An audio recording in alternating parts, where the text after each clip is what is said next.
Welcome to today's lesson. Since some of you asked about a follow-up lesson about the previous topic, which was how to master jazz chord changes fast, I prepared this new video, and this is a follow-up. So if you didn't watch the previous lesson, I strongly suggest to watch that first. Be sure that you understand this, and then you can watch this one, because I'm gonna build up on where I left off last week.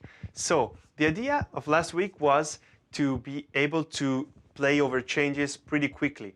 So of course, like every quick strategy, it's not precise enough, because the problem with that strategy is that it works very well if you need to be quick, but it doesn't really show to the listener all the changes, all the chords in your piece.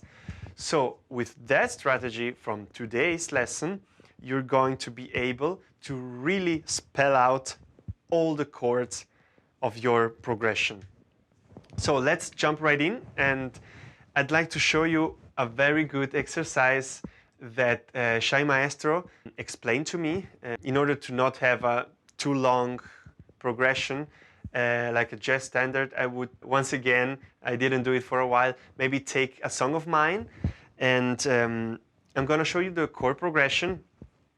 It's pretty easy to understand. It's F minor 7 to E flat major to D flat major.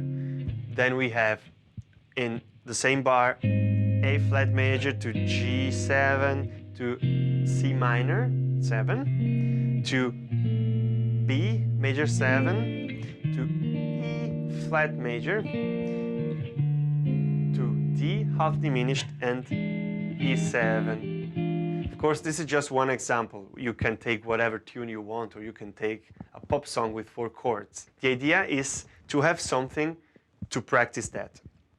And so the goal of this exercise is to, if you are a guitarist, to forget about your positions, or if you're not a guitar player, to forget about playing just in one octave or staying in the same range.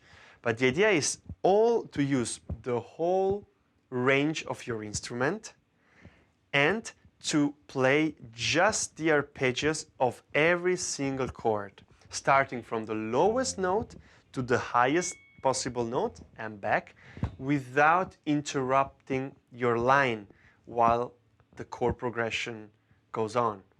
So let me demonstrate it to you. We said the first chord is an F minor. Now, first step, just triads. We're not gonna play the 7th, we just play triads. And we do 1, 2, 3, 4, just quarter note. Then it would be the next bar, right? And at this point, we don't go to the root of the next chord. We don't want to sound like that, and that's not gonna help our lines in the solo. We want to be able to recognize where the next chord note is. So we have 1, 2, 3, 4, 1. We move on and we go to the 3rd of the E flat. So 1, 2, 3, 4. Then next chord is D flat on the 5th. 1, 2, 3, 4. And now we have 2 chords in one bar. So we have A, and we can go up here, right? That would be the highest possible note in the progression. And now we can go back. So 1, 2, and then 3, 4. This is the G7, because we are in one bar and we have 2 chords. Then we have the C. 1, 2, 3, 4, C minor. Then B flat major. 1, 2, 3, 4, A flat. Now lowest possible note in the harmony. 1, 2, 3, 4. And now we have to play the half diminished, so we're gonna play the 7th. 1, 2, 3, 4 for the E7. And we are back. 1, 2, 3, 4.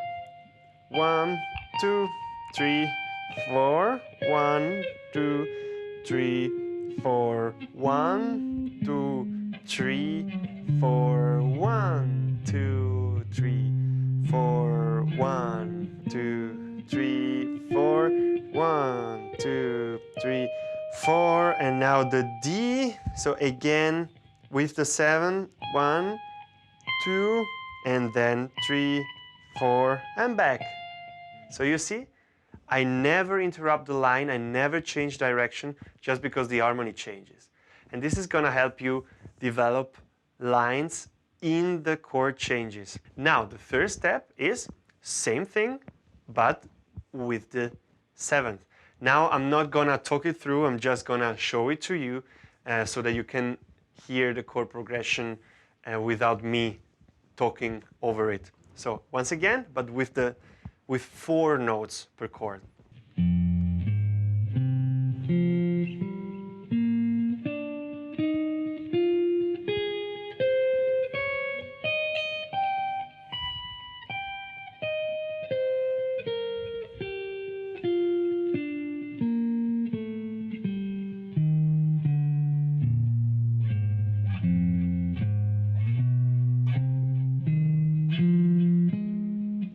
And so on. So that was one chorus. Now, this is difficult.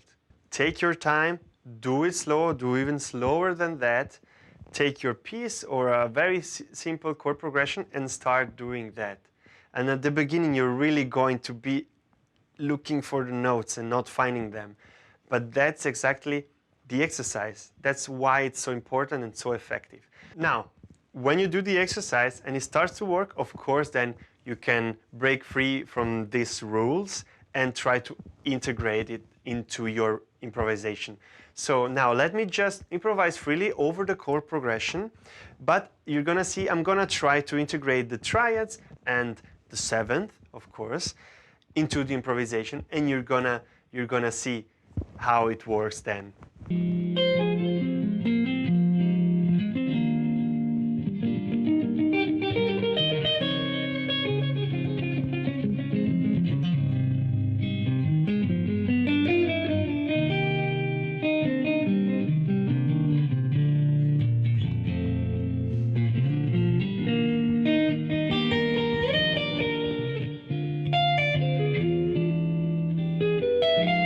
And now, maybe this technique is even more powerful without the comping, because check that out. You're gonna hear the whole harmony now that you know it.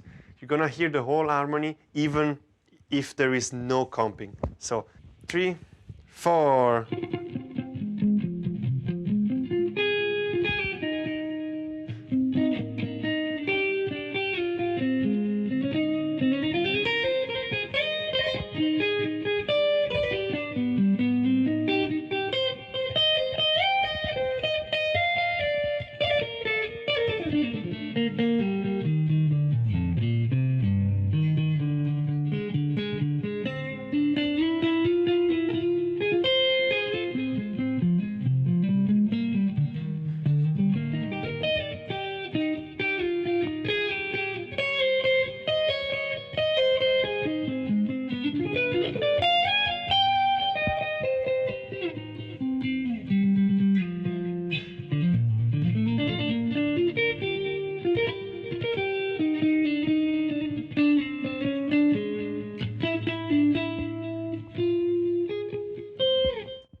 You see, you can really hear the progression, and it's just me playing lines, no chords.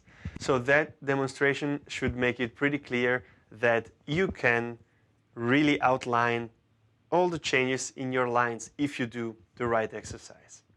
Try it and let me know if it works. And if you want to check out the third step, which is maybe the most important one, go to my Patreon page and check out the lesson about how to play over difficult changes. It's not for free, but it's gonna be a very important one. And for free, you can, of course, as usual, find the PDF of this lesson with the concept and with this chord progression and the exercise that I just showed you for free on my Patreon channel. The link is, as usual, in the description. See you for the next video, and thanks a lot for checking out the channel and the lessons. Don't forget to subscribe and to click the like button. Bye!